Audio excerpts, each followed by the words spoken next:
Thank you so much. Coming up next, the latest on that major 7.1 earthquake to rock Mexico. And also coming up, preparing for impact, Hurricane Maria on a collision course with U.S. territories. The dire warnings coming out now with the Category 5 hurricane just hours from its next landfall. Stay with us.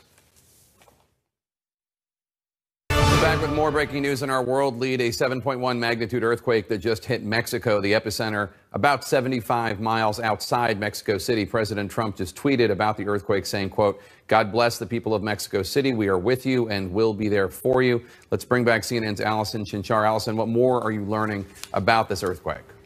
Right, again, so it was a 7.1 magnitude quake, again, just to the southeast of Mexico City. The depth was 32 miles. While this may seem relatively, it may seem pretty deep to you, in terms of earthquakes, it's not. 32 miles is about 51 kilometers. Anything below 70 kilometers is considered a shallow quake, and this is well below that. So again, when we talk about how deep or how shallow it is, that often has a direct correlation to the amount of damage that you can end up seeing from a quake. Now, we also talk about size, okay? Here's a look. About 28 million people felt some type of weak shaking with this quake. 20 million felt moderate shaking, and about 1.5 million felt very strong shaking. Jake? I want to turn to Puerto Rico and the U.S. Virgin Islands for a second, because they are also engaged in a frantic activity. They're preparing for a worst-case scenario as a Category 5 hurricane is moving closer to them. What's the latest track? The latest track still puts it directly over portions of Puerto Rico. The storm has intensified. It's now up to 165 miles per hour.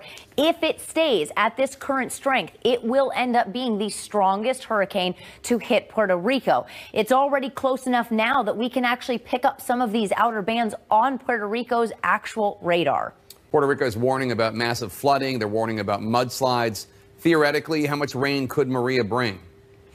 In widespread, you're talking 6 to 10 inches, but there will be several spots that pick up 15, even 20 inches. And Jake, that not only causes problems for flooding, but also can trigger mudslides. We've seen it happen in the past with other storms, so it's very likely with this storm as well. All right, Allison Chinchar, thank you so much. Let's go now to CNN's Nick Payton-Walsh in Palmas del Mar along the eastern coast of the U.S. territory of Puerto Rico. Nick, where you are right now, that, I believe, is the area that could get the most directly hit from what you're seeing.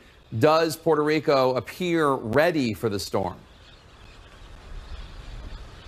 They've had adequate warning, Jake, and this is a beach resort that has been cleared out, boarded up, and is certainly ready here because, frankly, it's this coastline right behind me that could be the first part of Puerto Rico impacted by Maria, possibly between 2, 4, 6 o'clock the coming morning. We're not exactly sure when. We do know, though, that it's gathering speed with great intensity. You heard 165 miles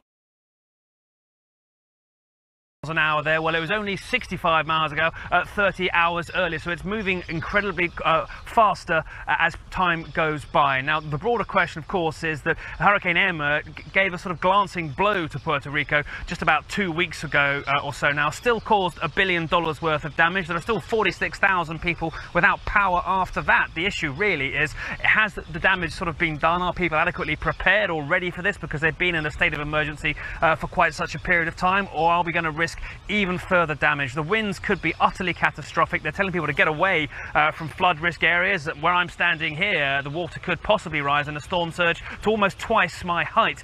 So definitely perilous hours ahead, Jake. Puerto Rico's governor urging citizens in the flood zones to evacuate. Are people heeding the warnings from the government?